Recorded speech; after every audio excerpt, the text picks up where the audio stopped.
Niyə filan kəsin vəziyyəti yaxşıdır? Xəstədir təbadan. Niyə filan kəsin vəziyyəti yaxşıdır? Sənə nə var, yaxı? Sənə nə dəxli var? Sənə nə aidiyyəti var filan kəsin vəziyyətinin ümumiyyətlə? Bu sənin mövzundur.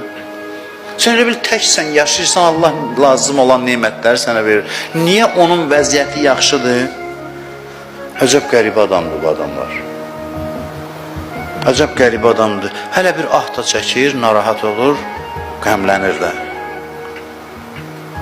Bunu dərhal məhv eləmək lazımdır qəlbdə. Dərhal. Dua eləmək lazımdır, Allah onun neymətini daha da artır ki, mənim içimdə olan bu xəbislik daha da zərbə alsın, yansın, aradan geçsin.